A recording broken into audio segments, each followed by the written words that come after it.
So we did the chemistry that looks at liver kidney values.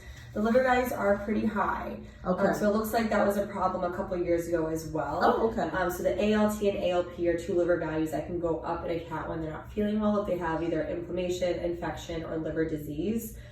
Something called the bilirubin is high. This is a product that can turn a cat yellow or jaundice. It seemed like his eyes started to get a little yellow. Yeah, so that makes sense now because we know that the value is high, so seeing that externally makes sense to me. Yeah. The electrolytes are a little bit low. I'm not surprised again because we haven't been eating, we're dehydrated. Yeah. But the glucose is really high, so blood sugar. So I ran something called ketones.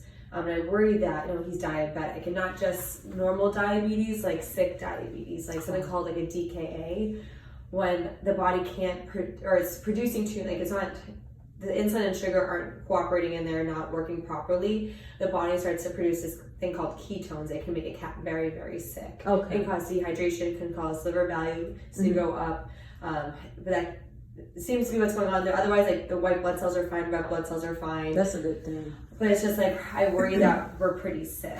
So Okay. just to be honest with you, this is something where the next steps would have to be very aggressive care to try to see if he responds to therapy, to see if we can get him out of this DKA state, and then investigate what's going on with the liver.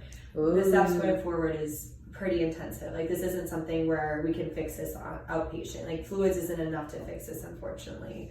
Like we need to think about keeping him in hospital, but with that, the cost is pretty significant. Like he needs to be in our ICU on multiple drip lines. He needs to be really cared for intensively to try to get him to survive this if he's able to. Ooh. I usually give a cat a poor prognosis when I discover something like this. Mm-hmm. So the other option too is, euthanasia. I mean, this is something where he's going to get worse. He's not going to eat. Like he's going to get more weak. He's going to start to kind of wither away, and that's suffering at that point. Oh, okay. So I think our options, unfortunately, are committing to hospitalization, being as intensive as we can to try to get him through this. But with that, so we're probably looking like 6,000 to 8,000 versus like humane euthanasia today.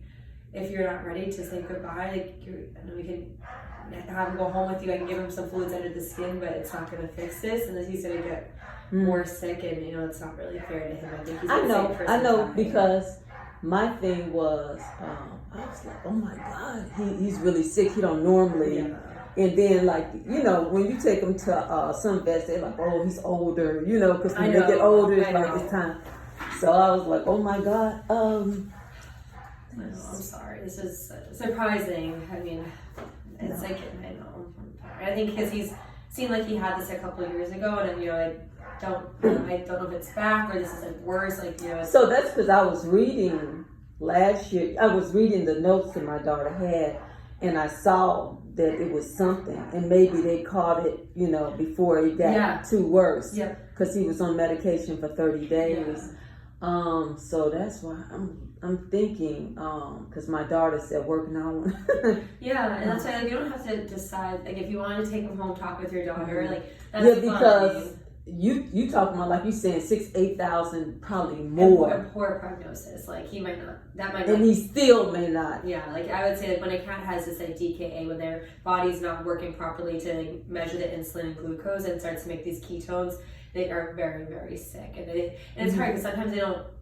I mean, they don't seem sick. Sometimes, like No. He seems sick because this is out the norm for him. 100%. Yeah. So, because I'm thinking, because you said you would give him what? I could give him some fluids under the skin. It's not going to make a difference. It's not going to change anything. Mm-hmm. But just maybe it might give him a little bit more comfort while you guys talk about what you want to do going forward. But yeah, I think she probably need to euthanize him. Yeah. But how much is that process? I can get you an estimate. The big cost is just depending on if you want ashes returned. Like, do you want him privately cremated and having his ashes like separately returned to you with like paw prints?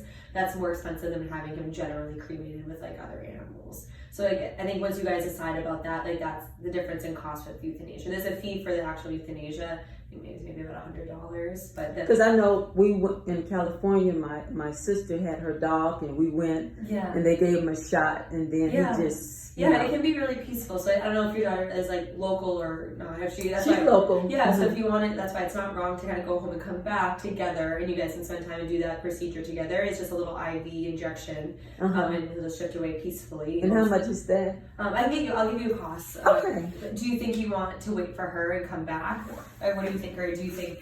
I mean, or she's home soon. We can keep her here. She gets off of work at 5. Oh, okay. So you want to stay here? Maybe you can wait for her and talk. Like we can talk to the group one more time. Yeah, and I'll give you some costs in the meantime for what euthanasia is. Okay. Yeah. Okay. Yeah. All right. Yeah, because I saw.